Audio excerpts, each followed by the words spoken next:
Businessman Gopal Khemka की हत्या के 2 दिन बाद भी अपराधी पुलिस गिरफ्त से दूर हैं। मर्डर के बाद एक्टिव हुई पटना पुलिस की टीम ने वारदात वाली जगह से अपनी जांच शुरू की। सूत्रों के अनुसार सबसे पहले सीसीटीवी के फुटेज को खंगाला गया।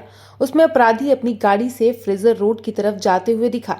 इसके बाद वो एसपी वर्मा रोड, आयकर गोलंबर, आर ब्लॉक होते हुए अटल पथ पहुंचा, फिर जेपी सेतु के रास्ते सोनपुर की ओर फरार हो गया। इस हत्याकांड में 3 से 4 अपराधियों का नेटवर्क काम कर रहा था। किसे खेमका को शूट करना है, कौन शूटर को बचाकर निकालेगा, किस रूट से भागना है और कहां पहुंचना है, ये सब पहले से लॉक था। अपराधियों ने जो प्लानिंग की थी, मर्डर के बाद उसे ठीक वैसे ही अंजाम दिया। इसी प्लानिंग की वजह से ही वो अब तक पुलिस गिरफ्त से दूर है। जेपी सेतु के रास्ते सोनपुर की ओर फरार हो गया। इस हत्याकांड में 3 से 4 अपराधियों का नेटवर्क काम कर रहा था। किसे खेमका को शूट करना है, कौन शूटर को बचाकर निकालेगा, किस रूट से भागना है और कहां पहुंचना है, ये सब पहले से लॉक था। अपराधियों ने जो प्लानिंग की थी, मर्डर के बाद उसे ठीक वैसे ही अंजाम दिया। इसी प्लानिंग की वजह से ही वो अब तक पुलिस गिरफ्त से दूर है।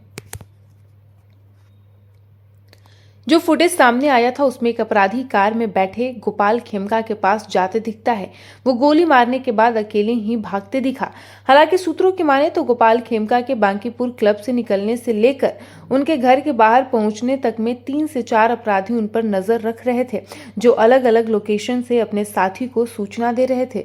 पुलिस की जांच में जो शुरुआती बातें सामने आई है, उसके अनुसार वारदात के दरमियान अपराधियों की संख्या 1 से अधिक थी। आशंका है कि ये सभी अलग अलग गाड़ियों से थे और वारदात के बाद अलग अलग रास्ते से फरार हो गए। 20 दिसंबर 2018 को हाजीपुर के इंडस्ट्रियल एरिया में बिजनेसमैन गोपाल खेमका के बेटे गुंजन खेमका की हत्या कर दी गई। इस मामले में वैशाली पुलिस की एसआईटी ने पटना सिटी निवासी अभिषेक सिन्हा उर्फ मस्तू समेत 4 अपराधियों को गिरफ्तार किया था। हालांकि कुछ महीने बाद ही मस्तू को कोर्ट से जमानत मिल गई और वो बाहर आ गया था। जेल से बाहर आने के बाद मस्तू कुछ बड़ा खुलासा करना चाहता था, लेकिन 18 दिसंबर 2021 की देर शाम पटना में ही बाईपास थाना क्षेत्र के छोटी पहाड़ी इलाके में मस्तू और उसके दोस्त की गोली मारकर अपराधियों ने हत्या कर दी। घटना के समय मस्तू अपने दोस्त सुनील और उसकी वाइफ के साथ मार्केटिंग के लिए कार से निकले थे। छोटी पहाड़ी पर इनकी कार जाम में फंसी थी। इस दौरान अपराधी पहुंचे और पहले मस्तू को गोली मारी, फिर उसके दोस्त को। उसकी हत्या के बाद आज तक गुंजन खेमका हत्याकांड का खुलासा नहीं हो सका है। वहीं अब गुंजन खेमका की हत्या के करीब 7 साल बाद उनके पिता और बिजनेसमैन गोपाल खेमका की 4 जुलाई की देर रात की गई हत्या ने इस मामले को और उलझा दिया है। बात गुंजन खेमका की हत्या की हो या फिर उनके पिता गोपाल खेमका की, दोनों की हत्या में वारदात को अंजाम देने वाला अपराधी का पैटर्न बहुत मिलता है। हाजीपुर में फैक्ट्री के बाहर कार खड़ी थी और गुंजन अंदर जाने वाले थे। तभी वहां पहले से घात लगाए एक अपराधी सामने आया और गोली मारकर फरार हो गया। अपराधी ने उस समय हेलमेट पहन रखा था, जिससे उसका चेहरा छिपा रह गया। हाथों में उसने दस्ताना पहन रखा था। बड़े आराम से वो बाइक से फरार हो गया था। आज तक पुलिस उस शूटर को नहीं पकड़ पाई है।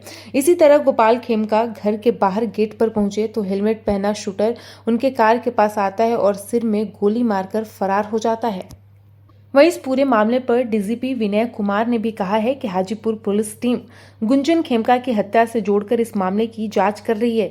ये पता किया जा रहा है कि उनकी हत्या में जो अपराधी पकड़े गए थे वो वर्तमान में कहां हैं। डीजीपी विनय कुमार ने कहा कि बिहार इंडस्ट्रीज एसोसिएशन के प्रतिनिधियों ने मुलाकात की है, उन्हें कार्रवाई का आश्वासन दिया है। डीजीपी ने कहा कि कई बिंदुओं पर पटना पुलिस पड़ताल कर रही है। वैशाली पुलिस भी उनके बेटे की हत्या की जांच कर रही है।